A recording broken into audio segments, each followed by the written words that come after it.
सही साबित हो गई। मैं पहले से कहता आया हूं कि ओवैसी साहब ने उत्तर प्रदेश चुनाव में वक्त से पहले 100 सीटें उप मुख्यमंत्री की सीट हिस्सेदारी वाली बात थोड़ा जल्दबाजी में कर दी। अब देखो भाई, अगर हम एआईएमआईएम पार्टी के शौकत भाई के कहने से मान लो प्रवक्ता बन गए होते या पार्टी ज्वाइन कर ली होती, कोई पद ले लिया होता, कोई बड़का वाला पद ले लिया होता, तो क्या हम ये बोल पाते? क्या भारतीय जनता पार्टी के किसी वर्कर, किसी विधायक की हिम्मत, जो बोलता है वो बेचारा दबा दे, किसी की हिम्मत है जो मोदी की निंदा कर सके? क्या कांग्रेस में थोड़ा बहुत करते हैं लोग, ज्यादा नहीं कर पाते हैं। क्या बसपा के किसी कार्यकर्ता की हिम्मत है कि वो मायावती का जम के विरोध करे कि बहन जी आपकी वजह से बहुजन समाज पार्टी का नाश हुआ जा रहा है, बहन जी, बहन कुमारी मायावती जी, आपने देश के सारे दलितों की नेती, आप सबसे बड़ी नेता आप मानी जाती हैं, तो आप फ्रंट पे क्यों नहीं आ रही है?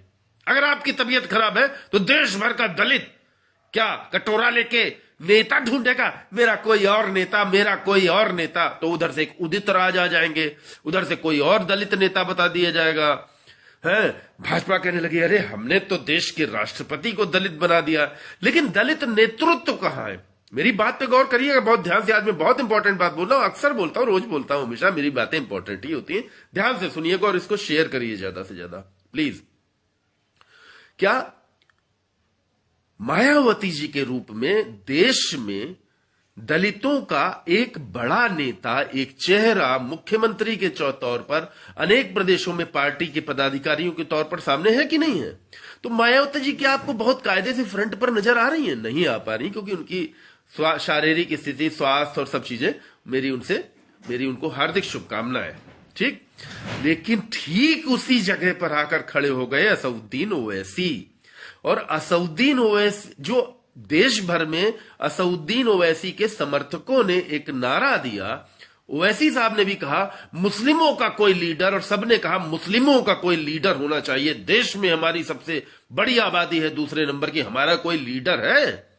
तो वो लीडर हिस्सेदारी परिवार में मांगी जाती। मेरा खेत है, 100 बीघा खेत है, 40 बीघा हमको चाहिए, 20 बीघा हमको चाहिए, 50 बीघा हमको चाहिए। तो भाइयों में, चाचा ताऊ में लड़ाई होती है, निजी मामले होते हैं हिस्सेदारी के। पॉलिटिकल हिस्सेदारी, that is a different thing, that is not a personal thing, we are a family matters and, और चलो भाई में सब बांट देते, ये नहीं होता है। तो मेरी बात यहां पर ध्यान से समझिएगा। ओवैसी साहब की, मुझको सब लोग ओवैसी भक्त, बड़ा अंट शंट, बुरा भला, तमाम सारे लोग, सैकड़ों लोग मुझसे जुदा हो चुके हैं, मैं जानता हूं, मुझे कोई फर्क नहीं पड़ा। आपने कभी गौर कि मेरी बोली बदल गई हो मुझसे? आज मेरे क्या नाम है, 2,36,000 मेरे फॉलोअर्स थे, वो 2,35,000 हो गए, 2,34,000 हो गए, 1,000 फॉलोअर्स कम हो गए, 500 कम हो गए, 2,000 कम हो गए, 5,000 कम हो गए। तो क्या मेरी बोली में कोई बदलाव आया? आपको नजर आया जरा सा भी? क्या मेरी भाषा में, मेरे रूप में, मेरे सत्य में कोई भी बदलाव आपको नजर आया? मैं मोदी की बुराई करता था, मोदी की निंदा करता था जब, तो केंद्र सरकार की नीतियों की निंदा करता था, अपने देश के बड़े नेताओं को टोकता था कि यहां पर आप गलत हैं, और ये वो मेरी बातें सच्ची साबित हुई। नरेंद्र मोदी जी बनारस गए भी, मैं कुछ नहीं बोल रहा हूं। मैं क्यों करूं मोदी की बुराई? मैं क्यों करूं? मैं मोदी के टांग क्यों खींचूं? मैं किसी और नेता का टांग क्यों खींचूं?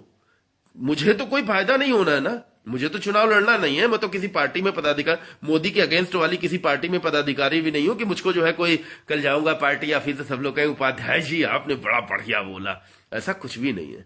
मुझे अखिलेश यादव की जहां कमी नजर आई मैंने वो बोला, जहां मुझे मायावती जी की कमी नजर आ रही मैं वो बोल रहा हूं, असदुद्दीन ओवैसी की मुझे कमी नजर आई तो मैंने बोला, बस।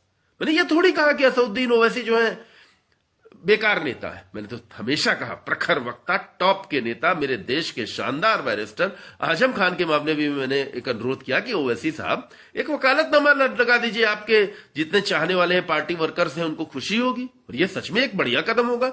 अगर असदुद्दीन ओवैसी खुद आजम खान के लिए अपने जूनियर्स का एक वकालतनामा लगवा दें, जिन जिन कोर्टों में आजम खान के मुकदमे चल रहे हैं, तो भाई साहब एक और आंधी आ जाएगी बहुत बड़ी। विश्वास करिए इस बात पे, विश्वास करिए इस बात पर, ये बात बड़ी सच्ची है हमारी। अच्छा, आज मेरी बात एकदम सच्ची साबित हो रही है। देखिए, असदुद्दीन ओवैसी को उत्तर प्रदेश चुनाव में 10 सीटें मिली, 20 सीटें मिली, 50 सीटें मिली, 40 सीटें मिली, 35 सीटें मिली, 30 सीटें मिली।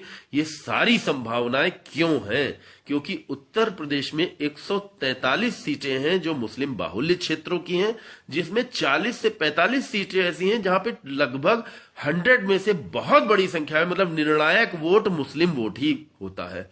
तो अगर मान लीजिए 40 सीटें हैं जहां पर फैसला निर्णायक मुस्लिम वोट ही करेगा, और उन 40 सीटों में से 20 सीटें, 25 सीटें, 30 सीटें ओवैसी साहब ने 100 सीटें उतारी, 100 में से 25 सीटें, 30 सीटें जीत गए, तो ओवैसी साहब के लिए, एआईएमआईएम पार्टी के लिए उत्तर प्रदेश का चुनाव पूरी राष्ट्रीय राजनीति पर छा जाने का एक सुनहरा गोल्डन चांस होगा या नहीं होगा?